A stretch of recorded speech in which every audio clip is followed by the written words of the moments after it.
Hi, I'm Skinny Cheeks. Going into update 39, we've had a few changes to our passives for the weapon skill lines, and now I'm seeing a ton of questions around them. Should I be switching to a lightning staff? Should I swap to a bow? Is Inferno still good? So this video will be my attempt to answer those questions and hopefully help you better make that choice based on your build. Now, I won't be doing a deep dive into the changes specifically. I already have a patch note review as well as several more specific videos going over the balance changes. If you're needing to get caught up there, I'll have the links for those in the description below. But instead, this video will be comparing the different weapon types for DPS and talking about how they fit in for different situations. So let's start off by talking about our back bar options. Not really a ton of changes here going from update 38 to 39 and really for quite a few patches now. So if AoE damage is your priority or if meeting your sustain needs calls for a magicka focused back bar weapon, the flame staff is still my go-to. Wardens can do the ice staff here for pretty similar results, but for other classes, lightning and ice are both a noticeable DPS loss compared to flame. The maelstrom staff does really good AoE damage and is still the best option for many builds and fights in the game, and this is true for both ranged and melee builds. You could also do the maelstrom bow here, but generally I like the staff a tad bit more for cleave damage. And then for fights where your priority for damage is more on a single target, the master's bow is a great option if you're going ranged, and the maelstrom two-hander is a really strong option if you're going melee. This one was buffed for update 39, so it now increases your damage by a flat amount instead of adding on that bleed. So the higher frequency of direct damage ticks you have going in your build, the better this maelstrom two-hander works. It's very nice on the sorcerer currently, but any class doing a lot of direct damage can get good results with this one. And then we also have the Black Rose Prison dual wield set. This can work really well for both single target and AoE damage, and it gives a good bit of tankiness as well with that 6% damage mitigation. So those are probably the most common options that we have there, but there are some others that you could make work as back bar sets for different scenarios. So all of that's pretty standard to what we've been used to for a while now, but the front bar options, I think this is the choice that people are a little bit more confused about for update 39. So let's take a look at each of the weapons and what they bring to the table. Now, in breaking stuff like this down, the numbers aren't going to be perfect. There are just too many variables, and there's no way to really tell the whole story with what you're going to encounter, not to mention the fact that not every bonus that each of the weapons brings is purely math-based. ESO is incredibly situational, and different scenarios call for different loadouts. But I think the key takeaway here overall, by the time we get to the end of this, it will be to emphasize how small the differences are between the weapons, and this leaves room for those secondary things within each of the weapon lines to shine, and then you can choose your weapon based on that and what you want to do specifically. So starting out with the comparisons here, looking at the weapon and spell damage, this counts how much is added when equipping this weapon type, and that's going to include percent bonuses from stuff like major and minor brutality, medium armor, fighters guild passives, etc. So because 2016 is the lowest amount you'll add with any of the weapons, and that comes from bows and staves, we can just use that as the baseline for comparison here and drop that off to get a better look at the differences between the weapon types. So we'll start off looking at dual wield daggers. These have been the top dog for our front bars for a while now, assuming that you can play the fight in melee range. And these offer 781 more weapon and spell damage compared to a staff or a bow. So this is also assuming Nirnhoned is used for that main hand weapon trait. This could be a little higher or a little lower depending on what all buffs you have going, but somewhere in this range is a safe bet. So since we are including the Nirnhoned benefit in with dual wield here, we will be including all of the traits. So for crit chance, we'll be assuming that the offhand is precise for dual wield and also the full precise trait for the other weapon types. So that is why even though daggers add in 6% crit chance, you only see slightly higher numbers compared to a staff for the crit, and actually even slightly lower crit chance when you're using that Nirnhoned plus charged combo. So charged is often used as the offhand weapon trait on dual wield, and it can be better for single target damage due to daggers having access to running an additional enchantment. It is a bit more difficult to calculate the damage numbers with that though, so I'll just be using precise for these in our later comparisons as they're both really close anyways. And then we don't have any percent damage stun boost within the dual wield kit other than when we are in execute range for the dual wield skills specifically, and also some situational type buffs, but nothing that is a percent boost present throughout like some of the other ones that we'll go through here. And then finally, some other common reasons to run dual wield. Probably the biggest outside of the damage is for the major evasion you get from Blade Cloak for 20% reduced damage taken from AoEs, or the AoE execute that you get from Whirling Blades. This is really nice on many AoE encounters. And there are definitely other reasons you might want to run dual wield as well.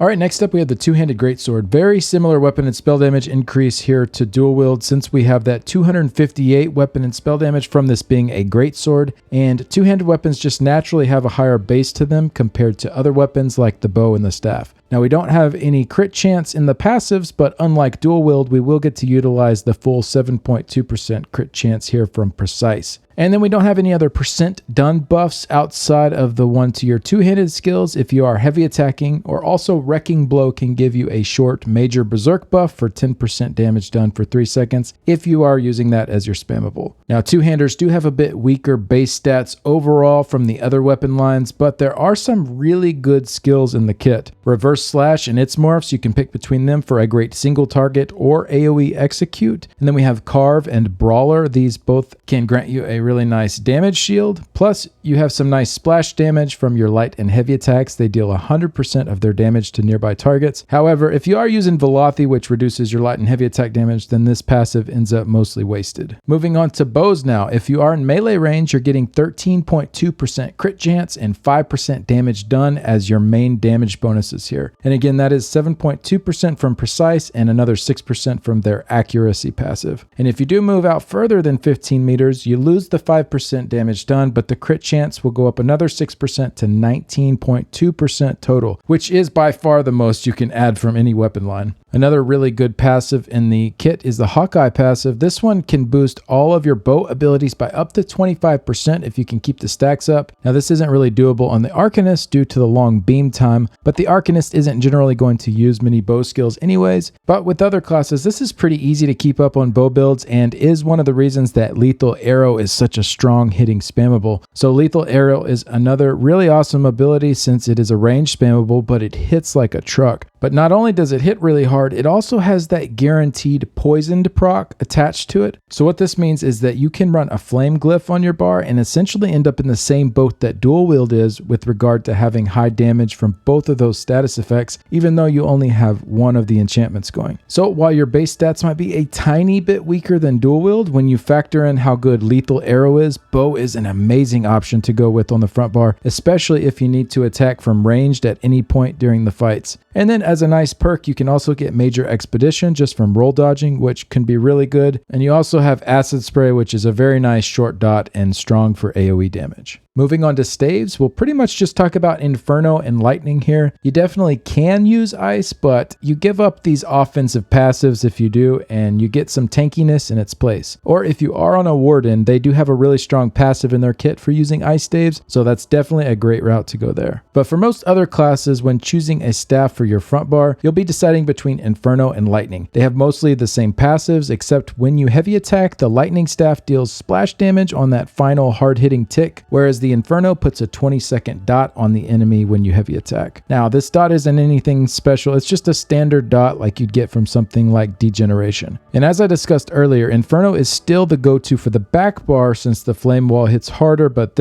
we're talking about front bar options here, so you will need to make a choice based on your kit between Lightning and Inferno. If you have more direct damage or channeled damage in your kit, you'll want to pick the Lightning staff. But if you have a higher percent of your damage coming from dots and status effects, then you'll want to go with the Inferno staff. So starting off with the Nightblade, they lean heavily into direct damage. Therefore, if you want to use a staff on the front bar, Lightning would typically be your better option. And the same thing with the Sorcerer here, and then also with the Templar. But the Templars are a little bit different since they have so much of their damage coming from their Execute Beam, which is a dot and boosted by the Flame Staff. However, it's also classified as a channel. So using a Lightning Staff here, we get a boost to our Execute, plus our other hard-hitting damage abilities like our Jabs and our Purifying or Power of the Light. So it's a really great option for Templars to front bar. And then with Arcanists, we have a similar situation since their Fate Carver Beam is classified as both a dot and a channel. Inferno and Lightning staves will both boost the hardest hitting ability in our kits. Now deciding beyond that, you'll want to pick whatever you have the most damage from with the rest of your kit outside of your beam. And generally, if you subtract the beam and add the rest up, there's a good bit more dot and status effect damage in the Arcanist kit than direct damage. damage. So Inferno actually ends up boosting a really high percent of the damage for Arcanists. For Dragon Knights, you'll probably want to go with the Inferno if you are choosing between the two, but they end up fairly split between these two damage types, making neither staff a very appealing option for DK in my opinion. I think dual wield and bow are just way more appealing there. And then for Wardens, as we discussed before, Ice Staff is still a great option there due to their class passive, but you could go Inferno as well if you aren't going all in on that Ice playstyle. And then for Necromancers, generally a little more dot damage going than direct, so they lean a little more towards the Inferno as well, but they often do end up in a similar situation to DKs where their damage types are fairly split, making neither option super appealing. However, sometimes Necros can go with a no spammable dot rotation and just use their blast bones and detonating siphons as what are sometimes referred to as semi-spammables. So in that case, Inferno would pull out a bit more ahead of the lightning option for Necros. So I think overall this is a decent general guideline. However, this could all change based on the skills that you're specifically running on your character. So this is more based on what I typically see these classes run. So just something to keep in mind if you are running a staff, try and go with the one that is better suited to your setup. Now that gives us an idea of what to pick when choosing between Lightning and Inferno, but what about throwing two-hand, dual wield, and bow back into the mix? It gets a little more tricky here, but I'll do my best to break it down with a little math plus a little bit of commentary. So I did a couple of comparisons here using a pretty typical range of stats we'd land at in an organized trial scenario. So this calculator is linked along with a lot of other useful tools in the knowledge section of my Discord. So make sure to follow the link below in the description if you want to join up there. And again, there's no way to account for all situations, but with these results, well, I think the results are close enough that it should be encouraging for you to see that it likely won't matter too much based on these stats alone. And generally the call for what weapon will be more about the scenario and what skills that you're wanting to use more. So I ran these two sets of numbers here, one at 125% crit damage, the other at 100%, since many groups will have much lower uptimes on the buffs and probably not average around that capped amount like some of the more high-end groups will. So for the staves here, since the bonuses are based on how much of your damage is coming from the thing that they boost, I plugged them in at 50%, 60%, 70, 80, and then whatever percent would make those stats even to dual wield. And I didn't go below 50% because, well, if you're getting below 50% of your damage boosted with your staff, you're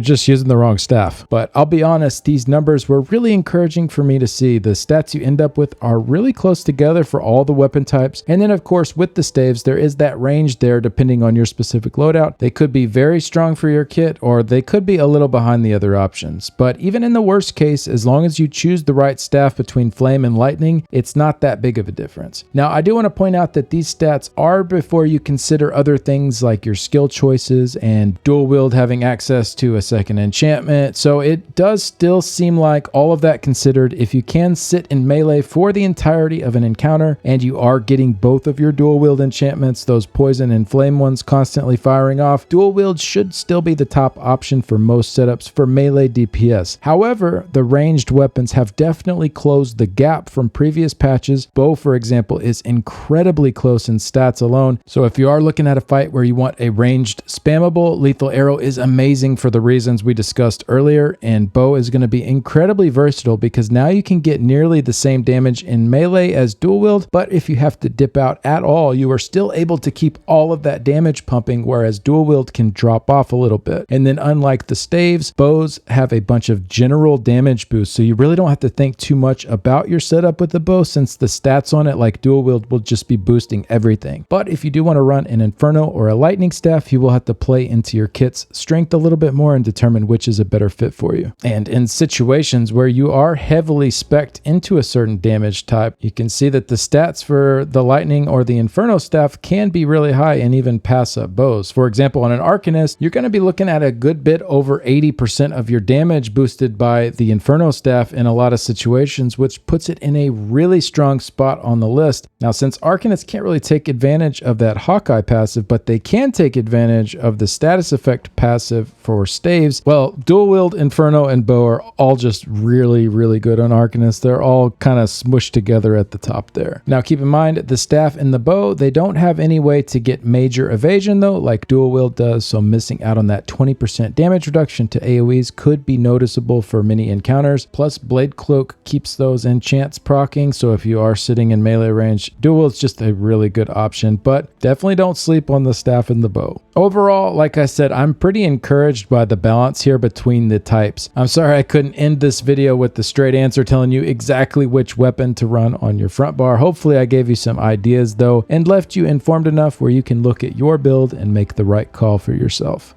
Thanks so much for watching. Let me know what you think about the weapon changes, and let me know if you were surprised by the results here. Also, as I said, there were so many factors to consider when doing a breakdown like this, so let me know if you think I missed something. Leave it in a comment below, or you're welcome to start up a conversation in the Discord server. I try my best to present these ideas from multiple angles and include what I think is the most relevant, but I always enjoy reading others' opinions on stuff like this. I want to give a big shout out to my current Patreon supporters and YouTube members. The contributions help a ton to keep the website and YouTube channel going, and a special thanks to Nicholas, Simon, Cougars Bay and the Cougar City Guild, the Order of War Guild, Cantankerous Cat, Shady, Iffy, Blake1816, Mordecai 1212, Santanico, Vadridi, Florian, Phoenix, Nalandia, Unemployed, Cresceliana, Cha-Cha, Technical KO, Cap, and Danco77.